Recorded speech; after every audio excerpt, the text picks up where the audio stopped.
Jack lived alone on a small farm, far from the big cities. His home was on a quiet colony planet called Tyran 7, where humans had started building new lives.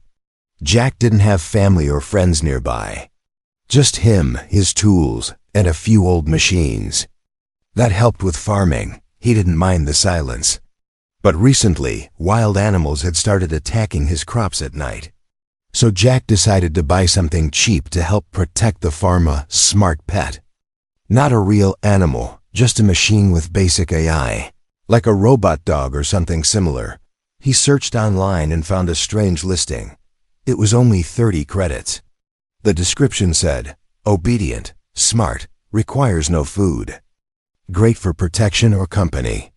The reviews were few, but one said, but better than I expected. That was enough for Jack. He clicked buy now. 3 days later, a delivery drone dropped off a large metal crate outside his house. The crate was scratched, dented, and dirty. It had no brand name, just a red warning sticker in alien writing that Jack couldn't read. Jack raised an eyebrow. What kind of smart pet needs a warning label? He walked over, looked at the box, and was about to open it when it moved. Jack froze. The crate gave a soft thump. Like something inside had shifted, then another thump. Louder. The crate wasn't shaking, but something inside was alive. Jack stepped back. What the hell? He grabbed his old laser tool, just in case. Then, slowly, he reached for the control panel on the side of the crate. He entered the delivery code. With a soft hiss, the front panel unlocked and slid open. Inside, curled up in the corner, was a small alien girl. She wasn't human. Her skin was a soft blue, glowing faintly in the dim light. She had long white hair that reached her back, and her body was wrapped in a thin silver suit. Her eyes were large, glowing purple, and they stared at Jack without blinking. She didn't move. She didn't speak. She just sat there silent and scared. Jack stared in shock. This is a joke, right? They sent me a person? He looked inside the crate again. No food, no water. Just her, and a few wires connected to her back. She looked weak, tired, like she hadn't eaten in days. Jack lowered his weapon slowly. Hey, can you hear me? The girl blinked once. Then, to his surprise, she nodded just a little. He didn't know what to do. He wasn't ready for this. He had expected a small robot dog or flying drone. Not this. Can you talk? He asked. She didn't answer. Her mouth stayed closed, but her eyes never left his. Jack stepped forward carefully, like he was approaching a wild animal. I'm not gonna hurt you, he said softly. I didn't expect a girl. I didn't pay for this. The girl's hands trembled. She looked down, then slowly crawled forward on all fours, like she was trained to act like a pet. She stopped near his boots and bowed her head. Jack stepped back. No, don't do that. Get up, you're not a dog. She looked up at him, confused. Jack felt a wave of anger. Not at her, but at whoever had sent her like this. What kind of people would ship a living girl in a crate? He whispered. He looked inside the crate again and found a metal tag with numbers on it. It read, UNIT 13, property of name scratched off. Jack felt sick. They didn't sell me a pet. They sold me a slave. The girl slowly stood up on shaky legs. She was small, maybe 4 feet tall, but clearly not a child. She looked at Jack carefully, as if waiting for orders. I don't know who you are, Jack said, but I'm not going to treat you like that. He walked toward the house and waved his hand. Come on. You're not staying out here. She hesitated, then followed. Inside, Jack gave her water. She drank fast, like she hadn't had any in days. He offered her a blanket and let her sit on the couch. She didn't speak, but her eyes softened a little. That night, Jack lay in bed, staring at the ceiling. The girl was sleeping on a mat near the door. She had curled up like a cat, blanket wrapped tightly around her small body. Jack couldn't sleep. He had only wanted a smart pet. Something simple, but what he got was a living mystery, and something told him. This was just the beginning. The first strange thing Jack noticed was that she never blinked. She sat on the floor, wrapped in the blanket he gave her. Her big purple eyes stayed fixed on him, watching his every move. She didn't speak. She didn't cry. She just watched. Like a shadow waiting for a command. Jack felt uneasy. Not because she was alien, but because of how quiet she was. Too quiet. Like she had been trained to be invisible. He poured a cup of tea and sat down at the table. As soon as he lifted the cup to his lips, she did the same, mimicking him perfectly, with nothing in her hand. Jack froze. He lowered his cup. She copied again. Then he stood up. She stood up too. He sat back down. So did she. Okay, Jack whispered. You're not broken. You're copying me. He walked over slowly. She looked up at him, still saying nothing. Then she lifted her hand and gently touched the edge of his shirt. Her fingers trembled. She was checking if he was real. Jack crouched beside her. Can you talk? No answer. Do you have a name? Nothing. But when he touched his own chest and said, Jack, she copied the motion and pointed to herself. Jack waited. She said nothing. But the way her eyes sparkled, she understood. That both surprised and worried him. The next day, Jack tried to find out where she came from. He searched the delivery code online. The seller was gone. Website deleted. No contact. No receipt. It was like the smart pet ad had never existed. This isn't right, Jack muttered, scrolling through old purchase logs. Who sells a living person? Then disappears? The girl stood quietly in the corner, still copying him. When he rubbed his eyes, she rubbed hers. When he yawned, she did too, delayed, like she was learning. Jack walked up to her again. You're not a robot. But you're not normal either. She tilted her head. Jack picked up a pencil and handed it to her. She took it carefully and held it exactly the way he did. Can you write? She tried, but her hand shook and the pencil scratched the table. Easy, Jack said. No rush. She looked sad. Maybe ashamed. Jack sighed and knelt beside her. Hey, you're doing fine. You're free now. You don't have to copy me. She blinked, then slowly dropped the pencil and stood there, arms by her side. Like she was waiting for punishment. Jack's heart sank. Something had happened to her. Something bad. That night, he gave her a soft mattress and let her sleep in the room next to his. She sat on the bed for a while, unsure what to do. Then she curled up with the blanket, still facing the door, like she was expecting someone to burst in. Jack turned off the light. Good night. She looked at him with wide eyes, then closed hers. But at 2 a.m., Jack woke to a sound, soft footsteps. Breathing.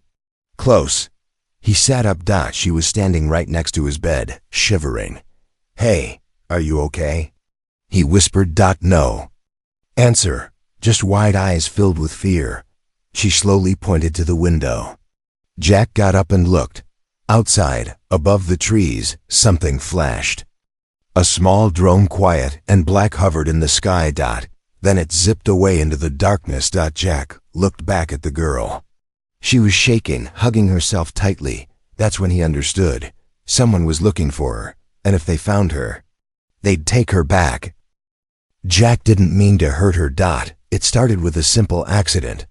A thorn caught in her arm while she helped him move broken plants near the greenhouse. She didn't cry out, didn't even flinch. She just stood still, blood dripping slowly down her blue skin like it didn't matter. Jack rushed over. You're hurt. She looked at him and gave a tiny nod, then tilted her head as if unsure why he cared.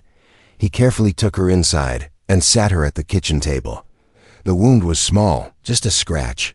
But when Jack gently lifted her sleeve, he saw something strange. There was a metal port just below her skin.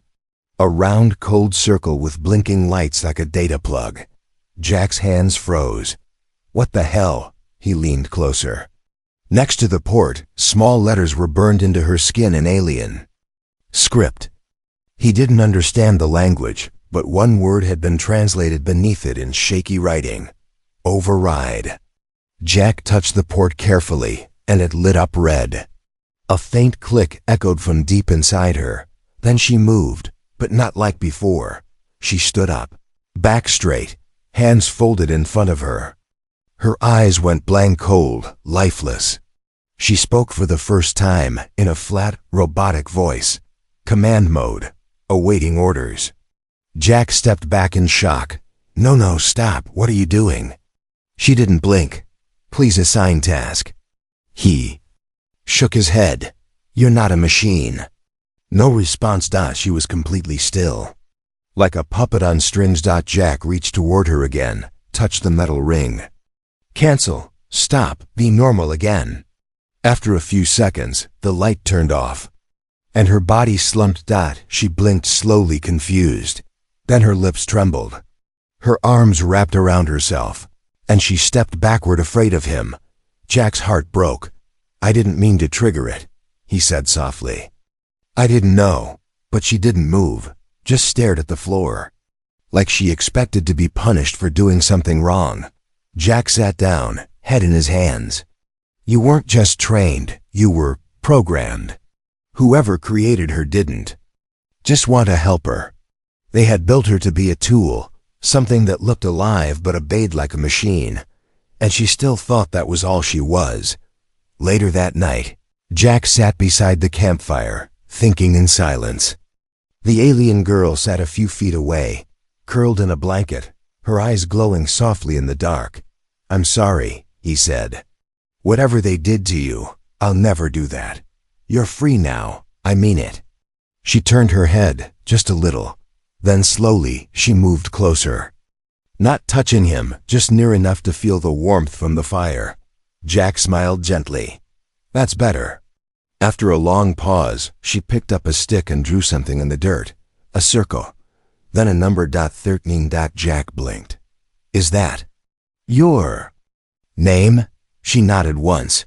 13, he whispered. That's what they called you? She nodded again, slower this time. Jack stared at the number. How many others were there? She didn't answer, but she wiped the circle away with her hand, and that's when Jack understood. The others were gone. She was the last one. The scarecrow was gone. Jack stood in the field before sunrise, staring at the empty wooden pole. The old shirt and hat he had tied there last week were missing. In their place, the dirt showed fresh, heavy footprints. He looked around. No wind, no animal tracks. Just large, round boot marks, not human. Something, or someone, had been here. Jack turned and ran back toward the house. Inside, the girl was already awake. She stood at the window, hugging herself, eyes locked on the sky. She had seen something. What is it? Jack asked, breathless. She didn't answer, just pointed upward. Jack stepped beside her and looked through the window. A drone hovered in the distance, small, silent, black like a beetle. It didn't fly like any farming drone Jack had ever seen. It was too smooth, too steady, and too focused. It turned toward them slowly, then zipped away like it had seen enough. Jack didn't waste time. He grabbed his scanner and ran outside. The drone had already gone, but the signal trail was still fresh. He tracked the path all the way to the edge of the forest behind his farm. There, in the mud, he found something chilling, a metal shard. Silver, sharp, and marked with the same alien symbol the girl had drawn days earlier. His blood ran cold. She knew. He whispered. He rushed back home. When he returned, she was hiding under the table, wrapped in a blanket like a shield. Her eyes followed him fearfully. Jack sat down slowly and showed her the metal shard. They're looking for you, aren't they? She didn't move. Then with shaking fingers she reached out and drew the same symbol in the dirt again. 3 sharp lines in a circle. She pointed at it, then at the shard, then at herself. Jack swallowed hard. This is the group that owned you? She didn't nod, but she didn't deny it either. Then she did something new. She picked up Jack's old datapad and began drawing. Not words, just pictures.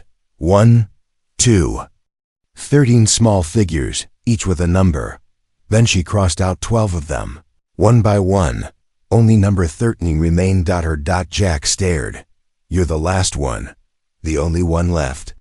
She looked up, eyes full of fear and a strange sadness. Then she drew. One more symbol, a ship, a big one. Jack understood what she was trying to say. They're coming. That night, Jack stayed awake with his rifle beside him. He set traps at the edge of the field. Motion sensors, cameras, alarms. She didn't speak, but she sat beside the door, knees hugged to her chest. Waiting. Listening. Jack knew they were running out of time.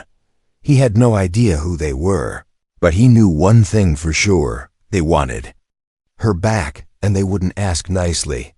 The dog didn't bark. That's how Jack knew something was wrong. Rusty, his old guard dog, always barked when someone came near. But now, in the dead silence of early morning, the farm was quiet. Too quiet. Jack grabbed his rifle. The girl was already awake. She sat by the door, eyes wide, staring at the corner of the room.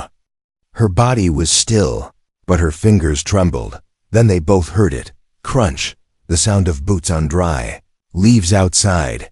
Jack rushed to the window and peeked through the blinds. Two figures moved through the shadows, wearing black armor. No lights. No voices, just slow, careful steps like predators. The girl stood up. Jack whispered, "Hide, quickly." But she didn't move. Instead, she walked to the kitchen and picked up a knife. Jack froze. "What are you doing?" She turned toward him, eyes glowing a faint purple. And for the first time since she had arrived, she looked like someone who had nothing left to fear. The door slammed open. Two armored men stormed in, rifles raised, back away from the unit. One shouted. Jack stood in front of the girl, heart pounding. "She's not your property. She's stolen tech," the man snapped. "You've got 5 seconds before we take her by force." But before Jack could speak again, the girl moved. Fast. She dashed between them, low and silent like a shadow. The first man didn't even turn in time. She slid under his legs and cut the wires on his suit. Sparks flew. He dropped to the ground, twitching. The second man swung his rifle butt. She leaped at him and knocked it aside. Her silver knife flashed, and his helmet cracked. He fell back with a groan. Jack stared in disbelief. She stood in the middle of the room, panting slightly, blade still in her hand. A small scratch ran down her arm. But she didn't care. Girl who once copied his every move like a scared pet had just taken down 2 trained soldiers in seconds. "Where did you learn to fight like that?" Jack asked, stunned. She looked at him, then down at the floor, guilt flashing across her face. Jack stepped closer. "It wasn't your fault. Whatever they made you do, you're free now. You fought to protect us. That matters." But she didn't. Smile. Instead, she walked to the fallen man and picked up his drop device. She pressed a button. The screen flashed with a red warning. "Tracking active. Main ship en route." Jack's face went pale. "They're sending more?" The girl nodded slowly. This wasn't over. Jack buried the 2 attackers deep in the forest. He didn't want the drones to find bodies. He returned to the house exhausted, covered in sweat and dirt. The girl sat by the window again, staring up at the sky. Waiting. Thinking. Jack joined her.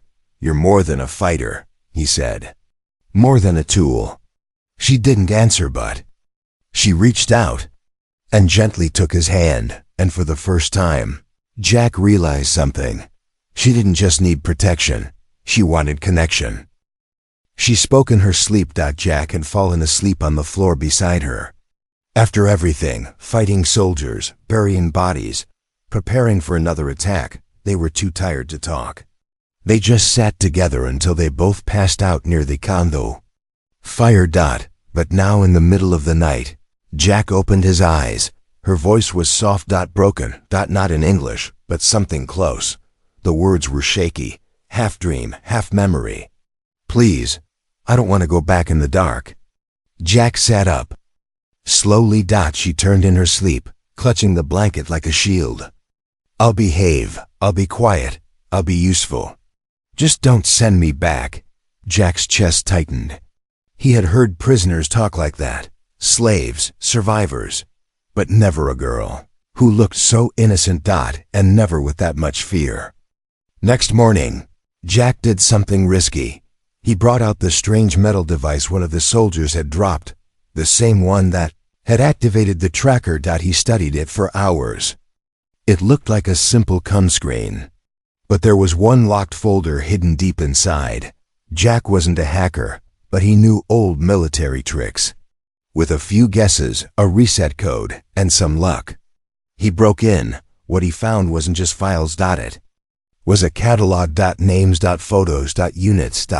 There had been more than 100 of them, all girls, all different species, all numbered, but most files were marked in red, decommissioned. Only one file remained open. Unit-13. Status: missing. Condition: prototype. Last command: obey or erase. Jack stared at the screen. His heart felt heavy. They hadn't made her for companionship. They made her as a test. He showed her the file later.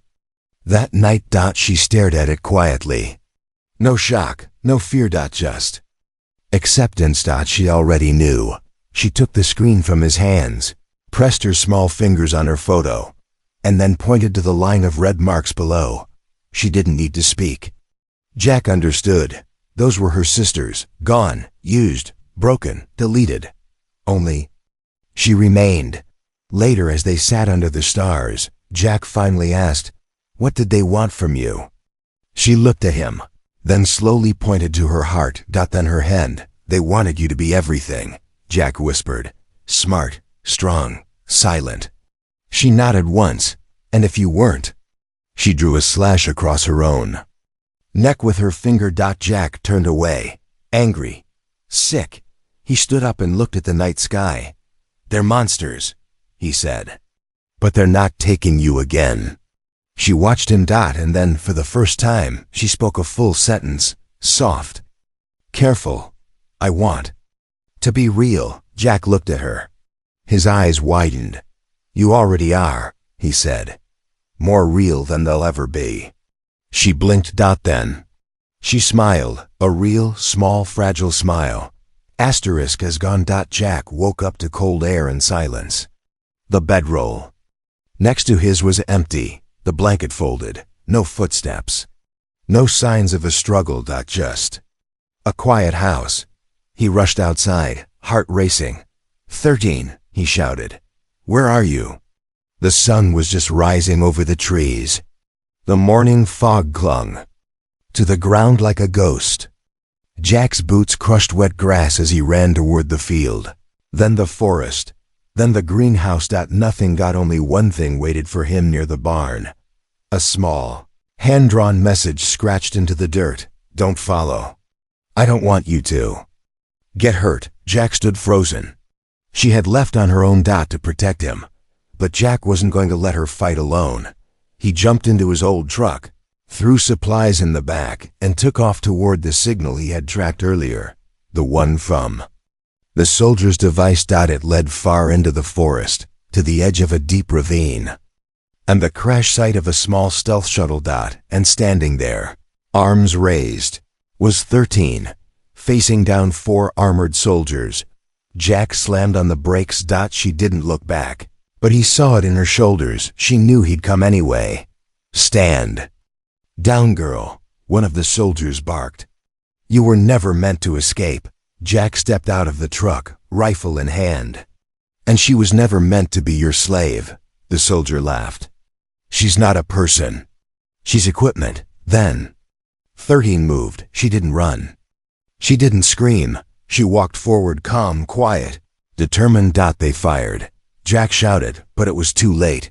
Bullets tore through the air and hit nothing. 13 had jumped high. Her body twisted mid-air, landing behind the first soldier. In 2 seconds, his rifle was on the ground and he was gasping for air. The others turned, but she was already gone again. Moving too fast to follow, Jack dropped one soldier with a clean shot. Another aimed at him until 13 tackled him from behind. Smoke filled the air. Dirt flew, and in less than 1 minute, the fight was over. All 4 soldiers unconscious. 13 stood in the center, chest rising and falling, her blade shaking in her grip. But she didn't look proud. She looked tired. Broken. Jack rushed over and caught her before she collapsed. "You didn't have to do this alone," he said. She looked up at him with teary eyes. "I didn't want to lose you." "You won't," he whispered. "Never." 2 days later, the government ship arrived. Jack had sent out a message encrypted, secret to the only person he trusted in the system, an old war buddy now working for the new Human Alien Protection Coalition. They took the soldiers away, logged the shuttle, scanned the area, but when they asked about the girl, Jack didn't call her Unit 13. He held her hand and said, clearly, "Her name is Aya." They blinked. "She's not a machine. She's not a tool. She's a person.